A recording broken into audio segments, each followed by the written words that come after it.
అమ్మా నాన్నలకు ఆహ్వానం పలుకుతోంది ఆనందలహరి 5-స్టార్ రిటైర్మెంట్ హోమ్స్ ఈడుపుగల్లు విజయవాడ. అమరావతిలో పెద్ద ఎత్తున గృహప్రవేశాలు చేయించేందుకు రాష్ట్ర ప్రభుత్వం సకల సన్నాహాలు చేస్తుంది. ఇది చాలాసార్లు మనం డిస్కస్ చేసాం. ఇప్పుడు లేటెస్ట్ అప్డేట్ ఏంటంటే రాష్ట్ర ప్రభుత్వం నిర్మిస్తున్నటువంటి గృహ సముదాయాలు, ప్రధానంగా బంగ్లాలు, అధికారులకు సంబంధించినటువంటి బంగ్లాలని ఫినిష్ చేసే వర్క్స్ పైన టార్గెట్ పెట్టింది. ఉగాది అంటే మార్చి నెలలో వస్తుంది. సో ప్రస్తుతం అక్కడ సెక్రటరీస్ కోసం ఆ సీనియర్ ఐఏఎస్ ఆఫీసర్స్కి సంబంధించినటువంటి బంగ్లాలు ఈ రేంజ్లో రెడీ అవుతున్నాయి. వీటిని నేరుగా మంత్రి నారాయణ పరిశీలించారు.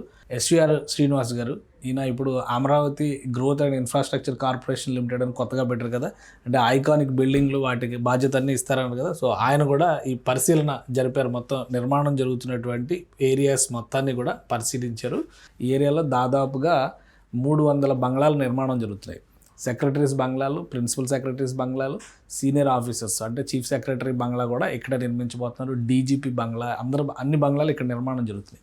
వీటితో పాటు ఐఏఎస్ ఆఫీసర్కి సంబంధించి all India service officers towers ready అవుతున్నాయి. మొత్తం ఎన్జిఓలకు దగ్గర నుంచి, గవర్నమెంట్ ఆఫీసర్స్ దగ్గర నుంచి, ఎమ్మెల్సీ క్వార్టర్స్ ఇవన్నీ కలిపి చూస్తే కనుక 4030 దాకా నివాస సముదాయాలు రెడీ అవ్వాల్సినటువంటి పరిస్థితి ఉంది. సో వీటిలో దాదాపు 3500 నివాస సముదాయాలు రెడీ అయిపోతాయి మార్చి నాటికి. అంటే 95% వర్క్ అయిపోయినాయి కూడా ఉన్నాయి. పెయింట్లు వేసి ఫినిషింగ్ వర్క్స్, చుట్టూ గార్డెనింగ్ చేసేటువంటి. ఇక్కడ మేజర్ ప్రాబ్లం ఏదైనా ఒకటి ఉంది అంటే ప్రధానమైంది వాటర్ సోర్స్ లింకేజీకి సంబంధించినటువంటి చర్యలు, డ్రైనేజీ ఎగ్జిట్ అవ్వడానికి సంబంధించినటువంటి చర్యలు. అందుకనే ఈ సమీపంలోనే రీసైక్లింగ్ ప్లాంట్లకు సంబంధించినటువంటి ప్రణాళికలు అమలు అవుతున్నాయి.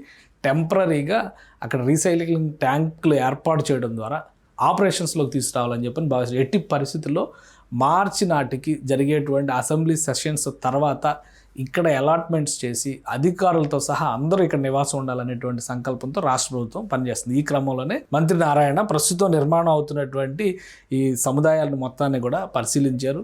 బంగ్లాల్లో ఏర్పాట్లు, గార్డెనింగ్, గ్రీనరీకి సంబంధించినటువంటి చర్యలు, అలానే రాకపోకలకు సంబంధించినటువంటి రహదారి వ్యవస్థ ఏ విధంగా రెడీ అవుతుంది, వీటన్నిటిని పరిశీలించారు.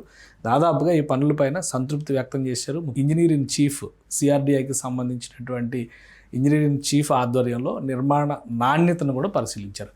సో ఇవన్నీ కూడా బయట గేట్ల దగ్గర నుంచి లోపల ఉన్నటువంటి డోర్లు, కిటికీల వరకు ప్రతిదాన్ని క్షుణ్ణంగా పరిశీలించారు. గ్రీనరీ కూడా అద్భుతంగా వచ్చింది, ల్యాండ్స్కేపింగ్ కూడా మంచిగా జరుగుతుంది. కాబట్టి దీన్ని బ్యూటిఫికేషన్ పైన ఫోకస్ పెట్టాలి.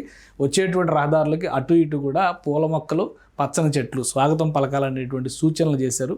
వీటన్నిటినీ బహుశా మార్చి ఎండింగ్ నాటికి రెడీ చేస్తారు. వాస్తవానికి అయితే ఉగాది మార్చి 19నే జరుగుతుంది. ఉగాది నాటికి రెడీ అయితే లాంఛనంగా రిబ్బన్ కటింగ్ అయినా కానీ ఒక 10-15 రోజులు అన్నీ సెటప్ చేసి ఏప్రిల్ నాటికి ఇందులో బస చేసే విధంగా, ఈ గృహ సముదాయాల్లో బస చేసే విధంగా, అంటే ఒక విధంగా ఇక్కడికి వచ్చి నివాసం ఉంటే కనుక ఏర్పాట్లు, ముఖ్యంగా ఆర్థిక వ్యవహారాలు కూడా పుంజుకుంటాయి. అక్కడ సెక్యూరిటీ పర్పస్ కావచ్చు, సర్వీస్ పర్పస్ కావచ్చు, చిన్న చిన్న దుకాణాల దగ్గర నుంచి టీ కొట్లు, బడ్డీ కొట్లు దగ్గర నుంచి కూడా చాలా వ్యవస్థలు వస్తాయి అమరావతి ప్రాంతంలో. సో దానివల్ల అంటే సుమారుగా 3500 కుటుంబాలంటే ఆ లెక్క మనం చూస్తే కనుక ఒక 20,000 మంది అక్కడ నివాసం చేసేటువంటి అవకాశం ఏర్పడుతుంది.